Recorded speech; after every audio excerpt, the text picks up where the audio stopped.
Welcome to The Explainer. Today, we're diving into a legend out of Japan that has terrified people for over a century.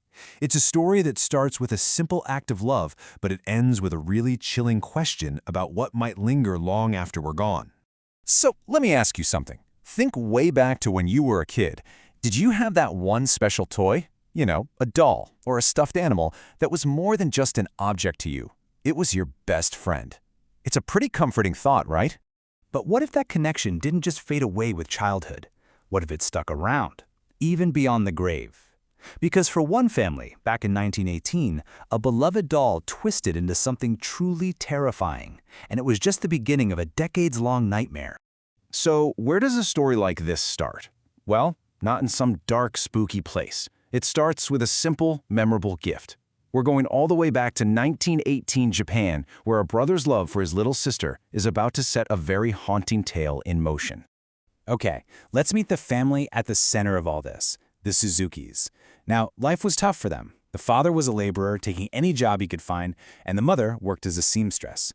But this story is really about two people, 17-year-old Eikichi and his little sister Kikuko, who was just about to turn 4 years old. Even though they didn't have much money, little Kikuko had her heart set on one thing for her birthday, a beautiful doll. A doll that could be her best friend. And her big brother, Eikichi, was determined to make that happen. He worked odd jobs for a whole month, saving every single yen he could just to buy her that perfect gift. And then he saw it in a shop window.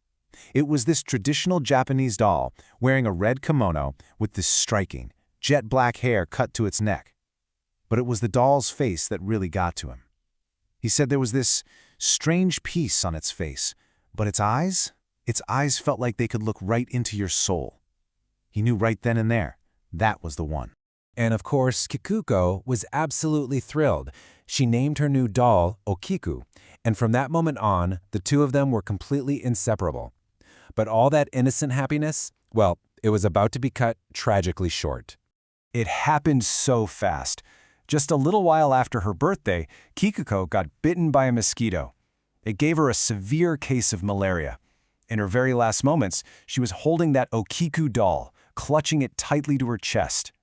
And then, she was gone. The family was just shattered.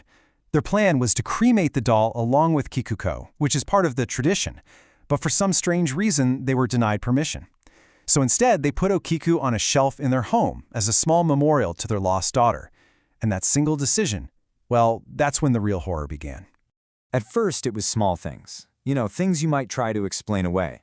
Eikichi would be woken up in the middle of the night by these faint sounds from the other room, soft whispers and quiet laughter. And the terrifying part?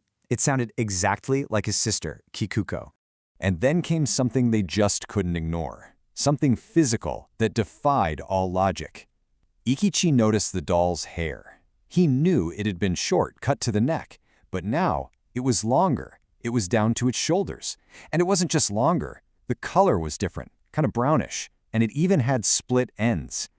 It looked disturbingly human. So their mother, trying to make sense of the impossible, probably told herself it was just a trick of the light or something. She took out some scissors and cut the doll's hair right back to its original length. A totally logical thing to do, right? Wrong. It was the biggest mistake they could have made. It was like they had just woken something up. So what happened next wasn't just a few weird occurrences. No. For the Suzuki family, this was the start of 20 years of pure, unrelenting, paranormal terror. Things got aggressive and fast. The mother would wake up screaming from nightmares about an angry Kikuko, only to find the Okiku doll sitting right there on her chest. Eikichi swore he saw it turn its head. He even saw it blink. They started seeing the shadow of a little girl darting around the house. This was their new, terrifying reality. They tried to fight back, you know? The father took the doll and buried it in a field nearby. But that very same night, it was back on their doorstep with this violent banging sound, and then it attacked.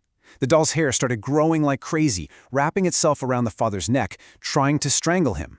The only thing that saved him was Eikichi screaming Kikuko's name. As soon as he did, the doll just went limp. Can you even imagine? For 20 years, this family lived in a constant state of fear. They learned to absolutely dread the anniversary of Kikuko's birthday because that's when all the paranormal activity would hit its peak. It was like a cruel yearly reminder of the nightmare they were trapped in. Finally, after 2 decades of this suffering, in 1938, they just couldn't take it anymore. They'd reached their breaking point. They couldn't destroy it, they couldn't get rid of it, so they did the only thing they could think of. They took the Okiku doll to the Maninji Temple in Hokkaido, Japan, and that's where it remains to this very day. Just look at this timeline for a second. It really puts into perspective how long this incredible story has been going on. It all started with a simple gift in 1918, and now here we are, more than a century later, and it's still sitting in that temple. But believe me, its story is far from over. Yeah, even inside the sacred walls of a temple, being looked after by Buddhist monks, this doll is still active. The monks themselves will tell you its hair keeps growing.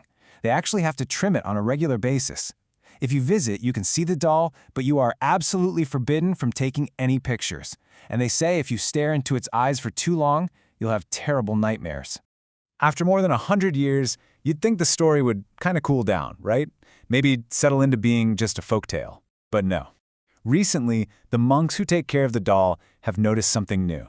And it's maybe the most disturbing development yet. The doll's lips.